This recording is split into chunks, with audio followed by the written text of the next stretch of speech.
Shalom, selamat malam, saudara-saudara yang dikasihi oleh Tuhan. Kita bertemu kembali di dalam acara Reset, renungan sebelum tidur.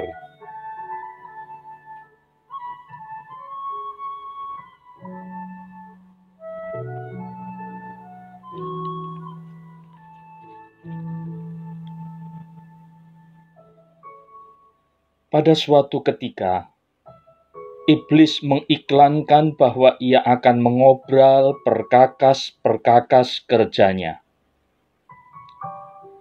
Pada hari H, seluruh perkakasnya dipajang untuk dilihat oleh para calon pembeli, lengkap dengan harga jualnya. Barang-barang yang dijual antara lain dengki, iri hati, dendam, tidak jujur, malas, tidak menghargai orang lain, tidak tahu berterima kasih, dan lain sebagainya. Di suatu pojok display, ada suatu perkakas yang bentuknya sederhana, bahkan sudah agak aus, tetapi harganya paling tinggi di antara yang lainnya. Salah seorang pembeli bertanya, "Alat ini apa namanya?" Iblis menjawab, "Oh itu namanya putus asa." "Kenapa harganya mahal sekali? Kan sudah aus." "Ya, karena perkakas ini sangat mudah dipakai dan berdaya guna tinggi. Saya biasa dengan mudah masuk ke dalam hati manusia dengan alat ini, dibandingkan dengan perkakas yang lain. Begitu saya berhasil masuk, dengan mudah saya dapat melakukan apa saja yang saya inginkan terhadap manusia tersebut." Tahukah Anda mengapa barang ini menjadi aus? Karena saya sering menggunakan kepada hampir semua orang. Kebanyakan manusia tidak tahu kalau putus asa itu sebenarnya milik saya. Demikian jawab iblis.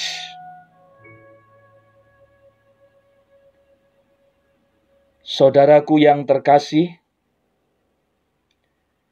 jika saat ini Anda sedang berputus asa, maka ingatlah, itu bukan berasal dari Tuhan. Segala sesuatu yang melemahkan iman berasal dari iblis. Waspadalah, jangan menjadikan diri kita bulan-bulanan iblis. Hari ini bangkit dan katakan kepada iblis, "Tuhan adalah kekuatan dan perisaiku. Bersamanya aku tidak akan goyah." Lalu melangkahlah dengan iman.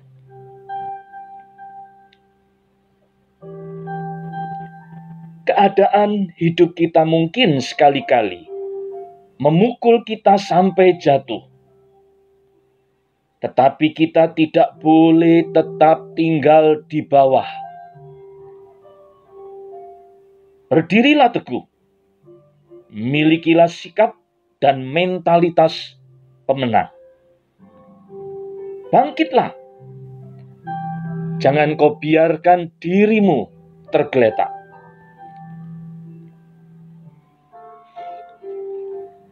Saudaraku yang terkasih,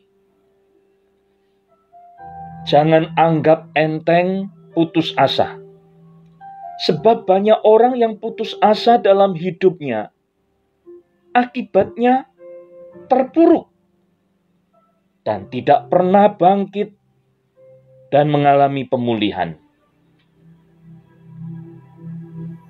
Karena itu dalam ilustrasi di atas, iblis sangat suka dengan perkakas putus asa ini.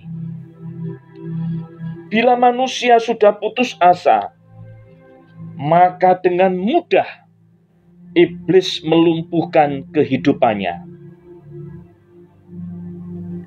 Kita perlu melihat penyebab putus asa dan bagaimana cara mengatasinya. Yang pertama, putus asa itu datang karena kita menganggap bahwa kita orang yang paling hebat. Hal inilah yang terkadang tidak kita sadari. Kita merasa diri hebat sehingga tidak membutuhkan orang lain. Ketika menghadapi masalah, kita malu meminta bantuan orang lain. Karena kita menganggap diri hebat.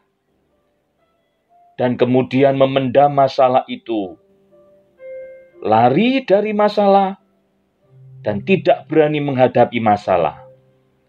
Akhirnya putus asa. Cara mengatasi putus asa ini adalah mulailah menganggap Anda biasa-biasa saja. Tidak usah menganggap bahwa Anda orang yang paling pandai, paling hebat, paling kaya. Bersikaplah wajar dan bergaulah dengan semua orang. Anggaplah dirimu sama dengan semua orang. Tidak usah menonjol dan sok pintar. Yang kedua, putus asa datang karena kita menganggap menjadi orang yang paling sengsara. Putus asa ini dialami seseorang karena menganggap dirinya sebagai orang yang paling sengsara, paling susah, paling sial. Akibatnya, mudah menyesali kesalahan masa lalu, melamun sendiri, dan tak berani menghadapi realita hidup. Dalam pikirannya selalu terbayang bahwa dirinya adalah orang yang paling sengsara. Cara mengatasi putus asa jenis ini adalah mulailah keluar rumah dan lihatlah di sekeliling Anda. Berusahalah berkeliling kota sambil berjalan-jalan dan lihatlah di jalanan. Banyak orang yang susah, yang berkeringat mencari nafkah. Ada pengemis, ada pemulung, ada orang yang berjualan untuk memenuhi kebutuhan hidupnya. Dan Anda akan menemukan orang lain lebih sengsara daripada Anda. Yang ketiga, putus asa datang karena kesalahan memandang persoalan dan masalah yang ada. Putus asa ini datang karena kita salah memandang persoalan. Kita berpikir bahwa masalah harus dihindari. Masalah tidak boleh dihindari. Justru, saudaraku, masalah merupakan ujian iman kita. Apakah kita menjadi pribadi yang tangguh, kuat, atau pribadi yang lemah? Masalah ini merupakan ujian nyata dalam kehidupan. Dan sebenarnya, Masalah inilah yang membentuk karakter kita. Cara mengatasi putus asa jenis ini adalah anggaplah masalah yang dihadapi sebagai ujian buat Anda untuk menguatkan dan membentuk karakter Anda. Sehingga kita memiliki mental dan jati diri yang kuat dan tangguh. Camkan pula, jika Anda mencoba lari dari masalah, berarti Anda akan menjadi seorang pecundang sejati. Perhatikan apa yang dikatakan oleh Tuhan Yesus dalam Injil Yohanes pasal 16 ayat 33. Semuanya itu kukatakan kepadamu, supaya kamu beroleh damai sejahtera dalam aku. Dalam dunia kamu menderita penganiayaan, tetapi kuatkanlah hatimu. Aku telah mengalahkan dunia. Demikian juga firman Tuhan yang dituliskan di dalam 1 Korintus pasal 10 ayat 13. Pencobaan-pencobaan yang kamu alami ialah pencobaan-pencobaan biasa yang tidak melebihi kekuatan manusia. Sebab Allah setia, dan karena itu Ia tidak akan membiarkan kamu dicobai melampaui kekuatanmu. Pada waktu kamu dicobai, Ia akan memberikan kepadamu jalan keluar, sehingga kamu dapat menanggungnya. Saudara-saudara yang dikasihi oleh Tuhan Yesus Kristus, apapun yang terjadi di dalam hidupmu, jangan mudah putus asa. Tuhan menyertai kita selalu. Terus berharap kepada Tuhan. Bagi Tuhan tidak ada yang mustahil untuk menyelesaikan segala persoalan dalam hidup ini. Bersama dengan Tuhan Yesus, kita dimampukan melewati semua masalah kehidupan. Amin. Tuhan Yesus memberkati. Mari kita berdoa.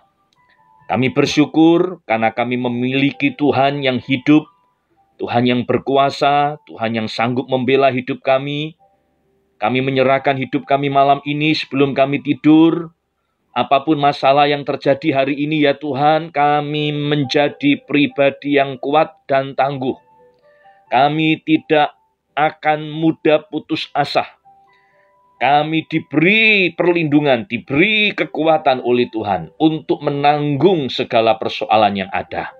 Terima kasih untuk setiap masalah yang terjadi, karena di situ kami akan semakin kuat iman kami dan karakter kami semakin dibentuk oleh Tuhan. Berkati kami semua malam ini, dan kami menikmati istirahat dengan penuh syukur untuk segala kebaikan Tuhan. Terpujilah nama Tuhan Yesus kekal selama-lamanya. Haleluya. Amin. Tuhan Yesus memberkati kita semua pada malam hari ini. Selamat malam, sampai ketemu kembali tiap hari Selasa, Kamis, dan Sabtu. Jam 9. Shalom, Tuhan memberkati.